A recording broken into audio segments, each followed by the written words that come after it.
يا عمار، انا قاري يا ابني ارضي معاه ارض يامي، واني غلبان ومعيش ارض، فاني في رقمه انا كنا داكينها زمان انا وقاري، فانا عم انا نجيلها يعني حتى اشوف حاجه. انا لما نجيلها يا عم شويه عنده، هو انا لما ناخد يعني هاي الرقمه، هي دي رقمه يا جماعه، هي انا كنت دقيق هي انا وقاري، بس قاري الله يرحمه قاري مات وعنده عيل غلبان، فانا لما ننقلها عنده شويه ايه المشكله؟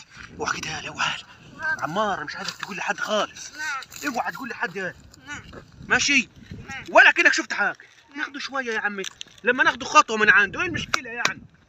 استنى يا حسين، هي عصايه، شوف لنا عصايه بسرعه. التاني فين؟ بس انا مش عايزك تقول لحد خالص يا عمار.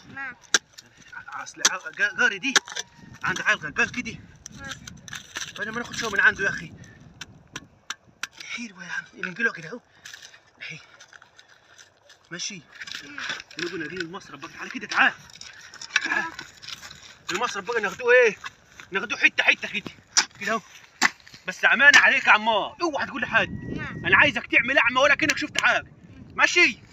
كل يوم ايه ناخده شويه كده اهو لحد ما ايه ما المصرف يروح قبل الرقم ماشي، يبقى احنا كده ايه اشتغلنا صح، ولا حد شافني ولا حد علم بيني، تمام؟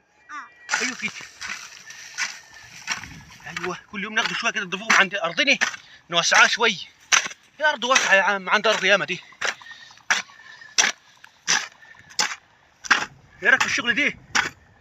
ولا من شاف ولا من ديري، بس اهم شيء انت بقى ما تقولش لحد خالص ماشي. يلا بينا نروح بقى قبل ما حد يشوفني. يلا بينا. بقول لك ايه، اتق الله في جارك واوعى تعمل كده، اتق الله في جارك وجارك حبيبك، والسلام عليكم. يلا نروح يلا، اوعى على طول.